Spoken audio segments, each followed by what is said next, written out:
With less than a month remaining before the midterm elections, Maryland's popular Republican governor, Larry Hogan, has a 15-point lead in the polls and raised 10 times more money than his leading opponent. But polls also show a majority of voters support the progressive policies backed by Democratic challenger Ben Jealous: single-payer health care, a $15 minimum wage, and legalizing marijuana. There's a lot of reasons Hogan is doing well in the polls, even though voters support the policies backed by his opponent. Part of it can be attributed to the millions of dollars Hogan and his allies have spent on TV ads that have been airing for months. Too divisive, risky and radical, irresponsible and extreme. While Jealous's cash-strapped campaign hasn't been able to respond. Well, Jealous just finally began airing his own ads, focusing on jobs. Ben has helped create over 1,000 jobs. He understands the importance of entrepreneurs to the state economy. Education. Our current governor has withheld money that could have been spent on education. And healthcare. Ben Jealous has a plan called Medicare for All that builds on the foundation of Medicare by using our collective purchasing power to lower costs and the costs of prescription drugs. Traditionally, the health insurance industry has given to Maryland Democrats, but Jealous has vowed to take them on to lower skyrocketing drug and health insurance prices. Medicare for All allows us to take every pharmaceutical company to task on the price of every drug and get a better deal for all of us. These groups have given hundreds of thousands of dollars to Republican Larry Hogan, several times more than healthcare unions have given to Jealous, according to Rewire News. Meanwhile, pharmaceutical and healthcare companies have also given hundreds of thousands to the Republicans' Governors Association to help air attack ads like this. His radical and irresponsible proposals would destroy our economy. The RGA has spent millions airing these ads. We asked the Democratic Governors Association if they were planning to respond, but they did not get back to us in time for the story. The Jealous campaign said it only spent $150,000 to air its ads in the first week, while the Hogan campaign has already spent millions blanking the airwaves with ads like this. Day one, working across the aisle, setting Maryland in a new direction. $1.2 billion in tax, toll, and fee relief. 4 straight budgets with no tax increases. This one touts the governor's education record.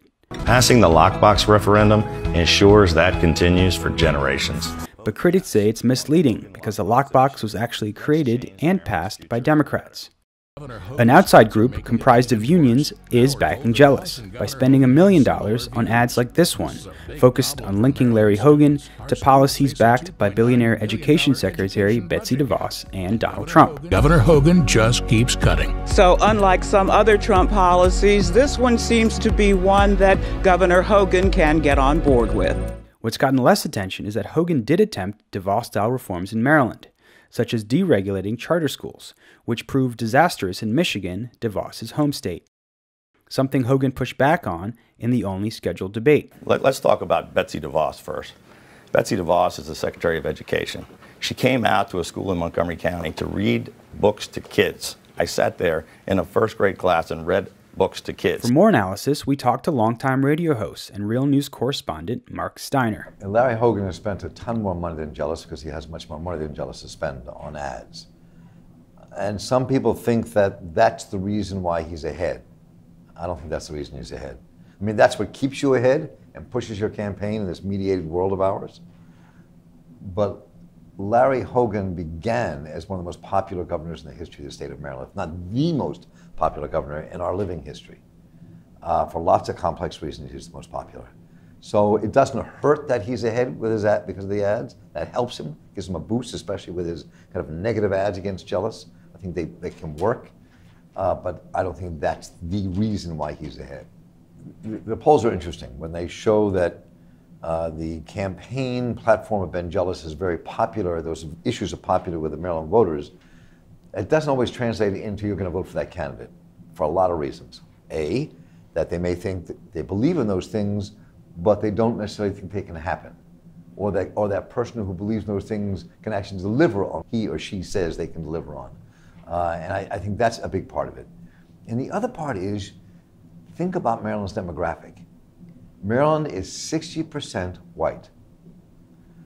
Now, the majority of that white population sees Larry Hogan as this grown-up, white, middle-class businessman who knows how to get things done, doesn't offend people, knows how to cross the aisle. They see him as a moderate Republican. People can debate that all day long, what that means, but that's how they see it.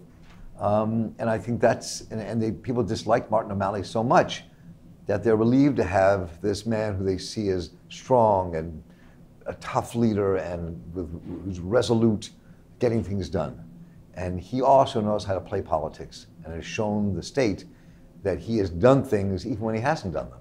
So I think despite the fact that people want to see legalized marijuana, Medicare for all, that does not necessarily translate into votes for Jealous unless Jealous knows how to get those votes out, which he may do, and we'll see. Too little, too late is not necessarily true in this case. I mean, in any case, really. It depends on what the push is about. If you look at how people view the elections of Stacey Abrams and Gillum in Florida, Andrew Gillum in Florida, neither one of them were given a chance to win those elections. And that's because I think that our polling worlds and punditry worlds don't always get how to take black candidates in situations where the constituency is not majority black. They don't count a lot of things. They don't know how to approach it. They often get it wrong. They got it wrong in those two cases. They may be getting it wrong in terms of those two candidates' ability to win. They may be getting it wrong in Ben Jealous's case. They got it wrong in the primary. Because Jealous is too extreme for Maryland. Go ahead, call me a socialist. Jealous would raise your taxes. Even has Jealous physically, the shots he uses of Jealous make him look like some foreboding man that's coming into Annapolis. So, and those things can be very effective, you know, when they're coupled with, I have put more money in education than any other governor. We're already funding our schools at record levels. This is where ads come in. Ben Jealous has not been able to raise the money to have ads that counter Hogan's arguments about what he's really done. And he can be countered. I mean, a smart political strategist can take the words of Hogan and his actions and show the exact opposite of what Hogan says he's done. But unless you have the money to put those in ads or on billboards or something, you don't get that message out. It's much more difficult to get that message out. And you have to have, again, as I said earlier, this ground game. Whether he has this ground game or not, I'm not convinced yet. He could have it. I just haven't seen it. Doesn't mean he doesn't have it.